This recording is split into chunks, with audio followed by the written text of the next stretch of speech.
आप सभी लोगों को राम राम। इस संडे की सबसे बड़ी न्यूज जो है वो ये है कि सियरा के जो 250 ग्राम प्राइसेस बचे हुए थे वो भी निकलकर सामने आ गए हैं। एकम्प्लिश्ड आपको 18 लाख से 20 लाख रुपए तक का मिलता है और एकम्प्लिश्ड प्लस 21 लाख से 21 लाख 30 हजार रुपए तक का। ये लगभग एग्जैक्टली वही प्राइसेस हैं जो मैंने आपको बहुत पहले बता दिए थे कि लगभग इतने में ही इसका टॉप वेरिएंट आएगा। इसके अलावा ये प्राइसेस इंट्रोडक्टरी हैं, कुछ समय बाद इनके प्राइसेस को बढ़ा दिया जाएगा। कितना बढ़ता है वो कहना मुश्किल है। तो इनके से अगर आपको प्राइसेस अच्छे लगते हैं और बुकिंग कराना चाहते हो, जो कि 16 दिसंबर से इसकी प्री बुकिंग स्टार्ट है, तो आप बिल्कुल करवा सकते हो। टेस्ट ड्राइव्स वगैरह कब से स्टार्ट होंगी ये अभी तक ऑफिशियली नहीं बताया गया है। तो न्यूज तो सबसे बड़ी मेरे हिसाब से बस यही थी, लेकिन बाकी न्यूज भी तो है, बाकी कंपनीज भी तो कुछ ना कुछ कर ही रही है ना मार्केट में। तो देखते हैं। XUV 700 का फेसलिफ्ट 7XO 5 जनवरी को डेब्यू होने वाला है और बुकिंग्स इसकी भी 15 दिसंबर से चालू होने वाली हैं। एग्जैक्टली लॉन्च कब होगा पता नहीं, हो सकता है 5 जनवरी को ही लॉन्च भी कर दें, कहना मुश्किल है। कुछ टीजर्स वगैरह छोटे छोटे 15-20 सेकंड के निकल कर आए हैं जो आप अपने स्क्रीन पर देख पा रहे होगे। मर्सिडीज बेंज GLB को इंडिया में लॉन्च किया जाएगा इंपोर्ट करके। आमतौर पे आजकल की गाड़ियां खासकर इन प्रीमियम कंपनीज की ईवी में आ रही हैं, लेकिन ये ईवी में ही नहीं आएगी, पेट्रोल और डीजल में आएगी। हेक्टर फेसलिफ्ट 15 दिसंबर को अनवील होना है और उसके बाद में जाके ये लॉन्च होगा, जैसा कि आजकल चल रहा है। 2 महीने पहले अनवील कर दो और धीरे धीरे फिर लॉन्च करते रहो टुकड़ों में। भाई 2019 में हेक्टर को पहली बार लॉन्च किया गया था और तब से लेकर अब तक इसके 2 फेसलिफ्ट आ चुके हैं। ये तीसरा फेसलिफ्ट आया है। 2019 से 2025 आ गई है, इसको नेक्स्ट जनरेशन मिलना चाहिए था और ये कंपनी तीसरा फेसलिफ्ट दे रही है। मतलब जिस सेगमेंट में इस गाड़ी को लॉन्च किया जा रहा है वहां पर इतना टाइट कंपटीशन हो रखा है कि कॉम्पिटिटर्स यूपीएससी एग्जाम निकलने को तैयार हैं और हेक्टर को 9 का पाड़ा याद नहीं हो पा रहा अब तक। कैसे बिकेगी ये गाड़ी? फिर आप कहोगे मार्केट खराब है। सेकंड जनरेशन सेल्टॉस को अनवील कर दिया है जो इसी सेगमेंट में आती है। 2 जनवरी को इस गाड़ी को लॉन्च किया जाएगा, मतलब कि प्राइसेस रिवील किए जाएंगे। बुकिंग्स चालू हो चुकी हैं इस गाड़ी की। इनकेस अगर आप चाहो तो बुक करवा सकते हो। 21 या 25 हजार रुपए का कुछ टोकन अमाउंट है। देखने में आपको कैसी लग रही है कमेंट करके आप जरूर बताइएगा। साथ ही में मैंने इस नेक्स्ट जनरेशन सेल्टॉस में क्या क्या चेंजेस किए गए हैं उसके ऊपर एक छोटा सा 6 मिनट का वीडियो बनाया है। इनकेस अगर आप जानना चाहते हो तो स्क्रीन के ऊपर मैं लिंक छोड़ दूंगा, वो वीडियो भी आप देख सकते हो। हुंडई वर्ना की फेसलिफ्ट को टेस्ट करते हुए देखा गया है। आगे और पीछे की ग्रिल्स और जो बम्पर्स वगैरह आमतौर पे जो देखने को मिलता है, हेडलैम्प और टेल लैम्प्स वगैरह डिजाइन कर दो, तो वो सब कुछ इसमें चेंजेस देखने को मिलेंगे। इंटीरियर में आपको जो है ज्यादा स्क्रीन का जो सेटअप है आजकल जो चल रहा है 12.3 स्क्रीन वाला सेटअप, वो आपको देखने को मिल सकता है। और साथ ही में एक ऐसा हो सकता है, मैं कंफर्म नहीं हूं, हुंडई ने ये ऑफिशियली अनाउंस किया था कि 2030 तक ये लोग 8 हाइब्रिड गाड़ियों को लॉन्च करेंगे इंडियन मार्केट में। तो उन 8 हाइब्रिड गाड़ियों में से हो सकता है एक हाइब्रिड ये हो। इसके किसी पेट्रोल इंजन में, किसी में क्या, नेचुरली एस्पिरेटेड वाली पेट्रोल इंजन में ही आपको शायद हाइब्रिड टेक्नोलॉजी देखने को मिल सकती है, जिस वजह से इस गाड़ी में माइलेज काफी बेहतर क्लेम किया जा सकता है। BMW M440i कन्वर्टेबल को लॉन्च किया जाएगा 2026 में। इसमें 3 लीटर टर्बोचार्ज 6 सिलेंडर इंजन मिलता है, 374 bhp की पावर और 500 Nm के टॉर्क के साथ में। सेल्टॉस जिसे अभी हाल ही में लॉन्च किया गया है, मतलब कहने को अनवील किया गया है, उसमें आपको हाइब्रिड टेक्नोलॉजी देखने को मिलेगी जो इंडिया के बाहर बड़े मार्केट्स में देखने को मिलती है, लेकिन इतनी जल्दी नहीं। 2027 में ये हाइब्रिड टेक्नोलॉजी आएगी या हो सकता है 2026 के आखिर तक आ जाए, लेकिन आप 2027 पकड़ के चलो कि petrol, naturally aspirated petrol engine में आपको हाइब्रिड टेक्नोलॉजी सेल्टॉस के अंदर देखने को मिलेगी। निसान वाले ट्राइबर का एक वर्जन लॉन्च करने वाले हैं जिसका नाम शायद से ग्रेवाइट हो सकता है, क्योंकि इस नाम का इनने ट्रेडमार्क लिया था 2023 या 24 में इन्होंने अप्लाई किया था, एग्जैक्टली मुझे याद नहीं है। और 1 litre naturally aspirated petrol engine इसमें मिला करेगा। डिजाइन में वही सारे चेंजेस होंगे जैसे कि काइगर और मैग्नाइट में है, उसी तरह से चेंजेस आपको यहां देखने को मिलेंगे। मिनी कूपर एस कन्वर्टेबल को लॉन्च किया गया है 58.5 लाख रुपीस में। इसको भी इंपोर्ट करके मंगाया गया है। इसमें फैब्रिक रूफ है जो 18 सेकंड्स में खुलती है और 15 सेकंड में बंद हो जाती है। टॉप स्पीड है इसकी 237 किलोमीटर पर आवर और बूट मिलती है इसमें छोटी सी 215 लीटर की। 2 लीटर का टर्बोचार्ज पेट्रोल इंजन है, 204 bhp पावरफुल और 300 Nm का टॉर्क जनरेट करता है। 16.82 kmpl का अच्छा खासा माइलेज है गाड़ी की सेगमेंट के हिसाब से देखा जाए तो। मतलब ये कन्वर्टेबल मुझे इंडिया के हिसाब से यूजफुल है प्रैक्टिकली देखा जाए तो। मतलब हम इंडियंस इतने ज्यादा शैतानी खोर हैं कि भाई कन्वर्टेबल देखी और अपन किसी टू व्हीलर पे जो ठीक ठाक भग लेती है और कोई रास्ता देख रहे भगनी तो अपन थूक के चले आएंगे, और जब तक ये बंद होगी, कितना टाइम लेती है, 15 सेकंड में बंद होती है, तब तक तो हम 3 बार और थूक देंगे। मतलब कहां ढूंढोगे आप कन्वर्टेबल लेके, कहां घुसोगे? टू व्हीलर तो कहीं भी घुस जाती है। मैं आइडिया नहीं दे रहा हूं, ऐसा मतलब किया होगा पक्का किसी ने, सब हरामखोर है। BMW ने अपनी 5 सीरीज को अपडेट किया है, लेकिन अपडेट के बाद में भी प्राइसेस में कोई चेंज नहीं किया है। इसमें अपडेट क्या है, एक तो जो पैनोरामिक सनरूफ थी वहां पर एम्बिएंट लाइटिंग लगा दी है, और एडास में 3-4 फीचर्स और दे दिए हैं जो आजकल आमतौर पे गाड़ियों में मिल जाते हैं ना एडास के फीचर्स, वो अब दिए हैं इसमें 5 सीरीज में। तो ये अपडेट दिया गया है और प्राइसेस में कोई चेंज नहीं है। मर्सिडीज अपनी गाड़ियों के प्राइसेस 1 जनवरी से इंक्रीज करने वाली है। कितना इंक्रीज होगा? 2% का हाइक होगा। एग्जैक्टली तो मर्सिडीज भी बोल रही है कि हमें नहीं पता, बट लमसम 2% के आसपास होगा। स्लाविया फेसलिफ्ट को टेस्ट करते हुए पुणे में देखा गया है, और इसमें जो सबकी चेंजेस आपको मिलने वाले हैं ये सारे वही चेंजेस होंगे, वही सारे फीचर्स एड ऑन होंगे जो आपको कुशक फेसलिफ्ट में मिलने वाले हैं।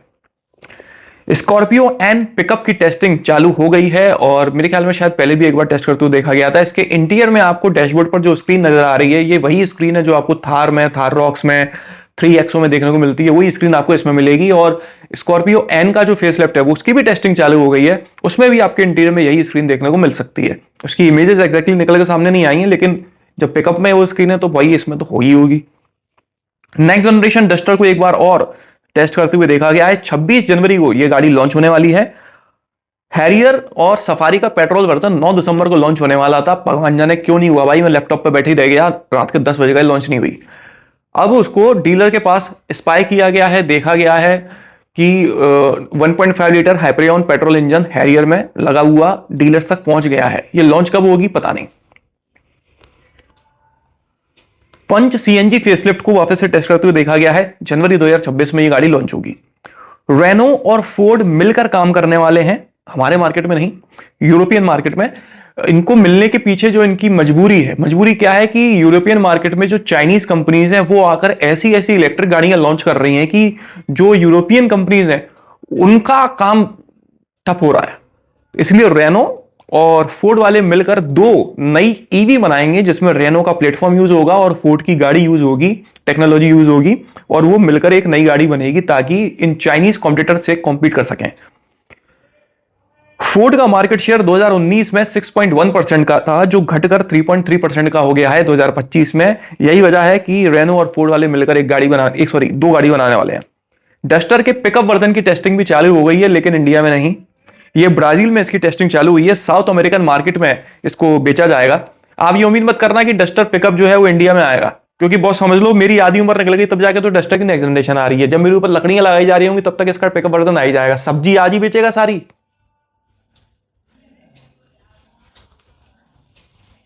अब चुप हो गया।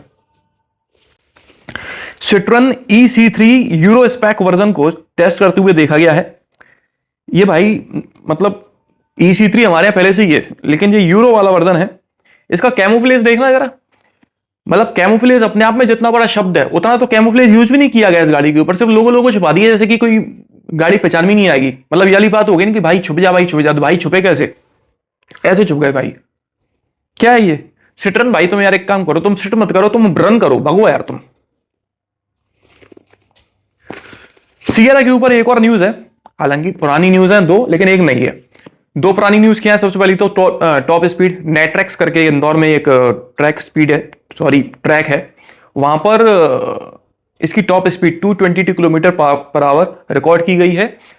लेकिन एक कंडीशन है, आप जो सियरा लोगे, चाहे कोई भी इंजन हो, टर्बोचार्ज हो जिसकी ये टॉप स्पीड रिकॉर्ड की गई है, NA हो या डीजल हो, कोई भी इतनी स्पीड नहीं देगा आपको, क्योंकि टाटा वालों ने सियरा टर्बोचार्ज पेट्रोल इंजन की टॉप स्पीड को 190 पर सेट कर दिया है, लिमिट कर दिया है। ये जो है उसकी लिमिटेशन हटा के उसकी मैक्सिमम कैपेबिलिटी है 222 किलोमीटर पर आवर की। आपकी सियरा में ये टॉप स्पीड आपको नहीं मिलने वाली, मैक्सिमम 190 मिलने वाली है, पहली बात। दूसरी बात, इन्होंने 70 किलोमीटर पर आवर की स्पीड पर 800 किलोमीटर से भी ज्यादा गाड़ी चलाई नेट्रैक्स ट्रैक पर ही, और गाड़ी ने 29.9 kmpl का बेहतरीन माइलेज निकाल कर दिया है। ये चीज भी आप प्रैक्टिकल लाइफ में नहीं निकाल सकते हो, क्योंकि ये बिल्कुल आइडियल कंडीशंस जो होती हैं जिसमें गाड़ी फेवरेबल कंडीशंस में चलती है बिल्कुल अपनी स्वीट स्पीड पर, तब जाके ऐसा माइलेज निकाल कर देती है। तो ये फिगर्स वो हैं जो मैक्सिमम कैपेबिलिटी दिखाते हैं, बस और कुछ नहीं, प्रैक्टिकल फिगर्स नहीं है। अब दूसरी बात, अभी तक वैसे तो ऑफिशियली ऐसा नहीं बताया गया है कि इसमें क्लेम्ड माइलेज कितना है, लेकिन खबरों की माने तो सियरा के टर्बोचार्ज्ड पेट्रोल इंजन में 18.4 kmpl का माइलेज क्लेम किया जाने वाला है। ये मैं अंदाजा नहीं बता रहा हूं, ऐसी मुझे खबर मिली है कि इतना माइलेज इसमें क्लेम किया जाना है। बस इस खबर के ऊपर थोड़ी सील और लग जाए तो मैं आपको कंफर्म कर दूंगा। लगभग 99% आप कंफर्म ही मानो, क्योंकि लगभग इतना ही माइलेज इसमें क्लेम किया जाएगा। टाइगन को भी टेस्ट किया गया था, उसने भी लगभग 28.9 के आसपास कुछ निकाला था नेटरेक्स पर, और उसमें भी लगभग इतना ही माइलेज क्लेम किया जाता है। ठीक है, तो वहां से देखा जाए तो 18.4 kmpl जस्टिफाइड लग रहा है मेरे को। बाकी प्राइसेस वाली न्यूज सियरा की मैंने आपको बताई दी है। केरल गवर्नमेंट ने जो 50% टैक्स में बेनिफिट मिल रहा था ईवी गाड़ी खरीदने के ऊपर, उस बेनिफिट को हटा दिया है। मतलब अभी तक क्या था कि जैसे अगर आप ईवी गाड़ी खरीदते हो तो उसकी जो रजिस्ट्रेशन फीस थी उस पर 50% डिस्काउंट चल रहा था, जिस वजह से ईवी गाड़ियां वहां पर पेट्रोल गाड़ियों से सस्ती हो गई थी, तो लोग बाग ईवी गाड़ी खरीदने लगे थे। लेकिन अब 77% डिक्लाइन आ गया है केरल में ईवी गाड़ियों की सेल्स पर, सिर्फ इसी वजह से क्योंकि ये 50% टैक्स जो कम हो गया था उसको हटा दिया है गवर्नमेंट ने। महाराष्ट्र के जो स्पीकर हैं उनका कहना है, गवर्नमेंट को कहना के आदेश देना है कि जितना जल्दी हो सके उतना जल्दी इलेक्ट्रिक गाड़ियों से टोल लेना बंद किया जाए। इलेक्ट्रिक गाड़ियों से टोल लेना इलीगल है, लेकिन ग्राउंड लेवल पे देखा जाए तो ये इंप्लीमेंट नहीं हो पाया है। टोल पर काम करने वाले जो स्टाफ है उनका कहना है उन्हें ऐसा कुछ पता ही नहीं है, कोई रूल आया है, और जिन लोगों को पता है उनका ये कहना है कि भाई हमारी मशीन में ऐसा कुछ है नहीं कि वो डिटेक्ट कर सके कि ये ईवी गाड़ी है, ये पेट्रोल डीजल वाली गाड़ी है, तो हमारे यहाँ तो कट रहा है सबका टोल, कट रहा है सबका। तो इंप्लीमेंट नहीं हो पा रहा है। स्पीकर ने अपनी कुर्सी पे बैठ के तो बता दिया, लेकिन इंप्लीमेंट नहीं हो रहा ग्राउंड लेवल पे। नितिन गडकरी जी का कहना है कि 1 साल के अंदर ये जो टोल सिस्टम्स है हमारे, जहां पर हमें जाना पड़ता है, फिर गाड़ी रोकनी पड़ती है, फिर वो स्कैन होती है, कई बार स्कैनिंग नहीं होती है या कोई गंवार इंसान झगड़ने लगता है तो लंबी लाइन भी लग जाती है, अपना कार्ड वार्ड दिखा के झगड़ने लगता है, तो ये सिस्टम पूरा बंद करने वाले हैं। वो बैरियर फ्री सिस्टम इंप्लीमेंट करने वाले हैं 1 साल के अंदर, जिसमें आपको कुछ नहीं करना है, गाड़ी चला के ले जानी है। हाई क्वालिटी कैमरास लगे होंगे टोल सिस्टम पर, आपको रुकना नहीं है, जिस स्पीड पर जा रहे हो उस स्पीड पर चले जाओ और आपका टोल ऑटोमेटिकली कट जाएगा। जो हाई क्वालिटी कैमरास होंगे वो एक तो आपका जो टोल का बारकोड है उसको स्कैन करेंगे और आपकी नंबर प्लेट को स्कैन करेंगे और आपके अकाउंट से पैसा काट लिया जाएगा। अब क्वेश्चन उठता है कि अगर अकाउंट में पैसा नहीं है तो क्या होगा? उस कंडीशन में हो सकता है ये लोग आपकी गाड़ी का नंबर तो पता चल ही गया है, नोटिस वगैरह कुछ चालान वगैरह आपको भेजें, जो भी एक्स्ट्रा फीस वगैरह आपसे ली जाए बैलेंस मेंटेन ना करने के लिए। लेकिन एक चीज उठ के आती है, वो ये आती है, अगर आपने हाईवे ट्रैवलिंग करी है तो आपको पता होगा कि कई सारे ऐसे डंपर घूम रहे हैं, जो डंपर मतलब जो ट्रक होते हैं ना, उनके पीछे सामान भर के ले जाते हैं, गिट्टियां भर के ले जाते हैं। ये लोग गाड़ी में नंबर ही नहीं लगाते हैं, ये लोग पुलिस वालों को पैसे वैसे दे देते हैं, पुलिस वाले भी इन्हें परेशान नहीं करते हैं, 50-100 रुपए जो भी पकड़ाएंगे। आपने ये सीन आमतौर पर खूब देखा होगा कि पुड़िया निकाले पकड़ा दी जाती पुलिस वालों को, पुलिस वाला चुपचाप रख लेता है, जाने देता है। डंपर के पीछे नंबर नहीं होता, डंपर के आगे नंबर नहीं होता। अब ऐसी कंडीशन में उसका टोल आप कैसे काटोगे बॉस? काट ही नहीं सकते। वो डंपर किसी को मार भी जाए तो पता नहीं पड़ता कि कौन मारेगा, क्या हो गया क्या नहीं हो गया। उसकी वीडियो रिकॉर्डिंग भी निकाल लो, क्या पता पड़ेगा। इन गाड़ियों को आप क्या करोगे? वहां जो पुलिस लगी होती है वो खुद इनकी मदद कर रही होती है। मैं आरोप नहीं लगा रहा हूं, ये मेरा देखा हुआ है, एक नहीं हजारों बार देखा हुआ है। तो इनको कैसे रोकोगे? और अगर मान लो चलो किसी डंपर में या किसी भी गाड़ी, मतलब मान लो मेरी ही गाड़ी है और मुझे पता है कि ये कैमरा जो है इससे मुझे टोल से कैसे बचना है, तो मैं अपनी नंबर प्लेट पर कुछ गंदगी वगैरह लगा दूं, एक आध नंबर छुपा दूं और टोल सारे पार करके ले जाऊं, तो क्या मेरे पास टोल नहीं आएगा? उस कंडीशन में आप मेरे को नोटिस भी नहीं भेज पाओगे। कैसे भेजेंगे नोटिस?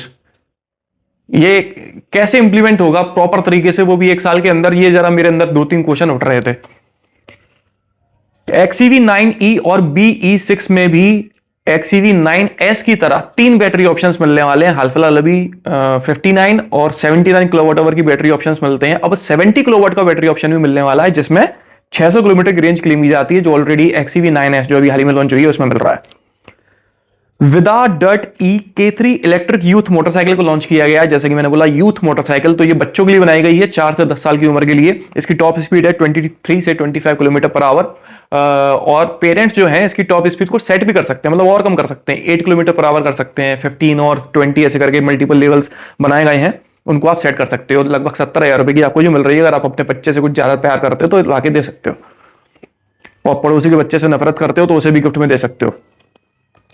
एथर रिश्ता 2 लाख सेल्स इसकी बिक चुकी हैं 1 साल के अंदर। एथर रिस्टा इलेक्ट्रिक स्कूटर है, एक लगभग 1 साल पहले लॉन्च हुआ था और 1 साल में ही इसकी 2 लाख से ज्यादा यूनिट्स बिक गई हैं। 500 डीलरशिप्स हैं एथर की ऑल ओवर इंडिया में। Harley Davidson EVO street glide को लॉन्च किया गया है 63.03 लाख रुपीस में। मतलब ये मोटरसाइकिल 63 लाख रुपए की मिलती है भाई। ये भी एक शोरूम प्राइस है, ऑन रोड जाके और महंगी पड़ेगी। ये हार्ले की सेकंड मोस्ट एक्सपेंसिव मोटरसाइकिल है। ऐसा क्या है इस काले कौए में कि ये 63 लाख की है भाई। 380 किलोग्राम का वजन है इसका। मतलब अगर ये गाड़ी गिर गई तो भाई साहब रोड साइड असिस्टेंस को कॉल करना पड़ेगा इसको उठाने के लिए। रैपिडो जैसी कोई एक ऐप चलानी पड़ेगी इन हार्ले वालों के लिए कि भैया वो एसबीआई बैंक के पास में स्कूटी वाला कट मारेगा तो गाड़ी गिर गई है, 3 मुस्टंडे भेज दो उठाने के लिए। ये तो हालत है। 380 किलोग्राम, 400 किलोग्राम की मोटरसाइकिल लेके कौन घूमता है यार। 1982 सीसी का इंजन है इसमें। सिएरा में 1500 सीसी का जिसमें हम सपने सजाए बैठे हैं, इसमें 2000 सीसी का इंजन है, 115 बीएचपी की पावर और 189 एनएम का टॉर्क। मतलब पहले ही थ्रॉटल में भगवान से मुलाकात। एक मिनट, मैं 63 लाख रुपए में 4 सिएरा नहीं खरीद लूंगा। 4 सिएरा में 20 लोग आ जाएंगे, 20 लोगों को लेकर घुमाऊंगा मैं इतने प्राइसेस में। 22.7 लीटर का टैंक दिया गया है। मतलब माइलेज तो मुझे नहीं पता, लेकिन इसमें मान लो फॉर एग्जांपल 10 माइलेज भी है, अगर 10 के एमपीएल माइलेज भी है तो 250 किलोमीटर चलेगी एक फुल टैंक में। टीवीएस रोनिन एगोंडा एडिशन को लॉन्च किया गया है 1.31 लाख रुपीज में। लो 63 लाख रुपए से सीधे आके गिरे 1.5 लाख रुपए में। ये ठीक लगता है, 1.5-2 लाख रुपए की मोटरसाइकिल सुनने में अच्छी लगती है। ये व्हाइटनर जैसी शक्ल की मोटरसाइकिल क्यों बना दी यार। ये एगोंडा एडिशन जो है बेस और मिड वेरिएंट के बीच में लॉन्च किया गया है। अच्छा, हार्ले की और मोटरसाइकिल्स लॉन्च हुई हैं। Harley CVO Road Glide edition launch किया है और महंगी है, तो 67.37 लाख रुपीस में लॉन्च की है इसको। ये चोंच जैसी मोटरसाइकिल 70 लाख रुपए की है यार। इंजन वही सेम वाला है जो अभी मैंने आपको थोड़ी देर पहले बताया था हार्ले का। अच्छा, हार्ले की ये है ना बढ़िया वाली मोटरसाइकिल, हार्ले X440T लॉन्च की गई है 2.79 लाख रुपीस में। इसमें राइड बाय वायर टेक्नोलॉजी दी गई है, राइडिंग मोड्स लगा दिए गए हैं और ट्रैक्शन कंट्रोल सिस्टम दिया गया है। 440 सीसी का इंजन है, 27 बीएचपी की पावर और 38 एनएम का टॉर्क है। ये राइड बाय वायर टेक्नोलॉजी जो नाम से आपको लग रही है राइड बाय वायर, बस इसमें वायर ही नहीं है, ये वायरलेस टेक्नोलॉजी। एक्चुअली में इसमें सेंसर्स यूज किए जाते हैं थ्रॉटल के लिए। ये मतलब हार्ले X440T ऐसा नहीं लग रहा जैसे अपन कभी कभी कोई नमकीन का पैकेट खरीदने के लिए जाते हैं तो एक बड़ा पैकेट आ रहा होता है 150-200 रुपए का, लगभग 500 ग्राम का, 750 ग्राम का, तो हम कहते हैं भाई खुली वाली मूंगफली देते 10 रुपए की भी ज्यादा ठीक है। तो ये हार्ले डेविडसन की X440T खुली वाली मूंगफली है 10 रुपए की, बाकी पूरा पैकेट तो ये आ ही रहा है 63 लाख रुपए और 67 लाख रुपए का। तो न्यूज तो बहुत इस हफ्ते की इतनी ही थी, जैसी भी थी जो भी थी। किसी भी कंडीशन में आपको ये वीडियो पसंद आया हो तो लाइक कर दीजिएगा, इस चैनल को सब्सक्राइब कर लीजिए और ऑल नोटिफिकेशन पर टैप करना ना भूलना। आपका दिन शुभ रहे, धन्यवाद।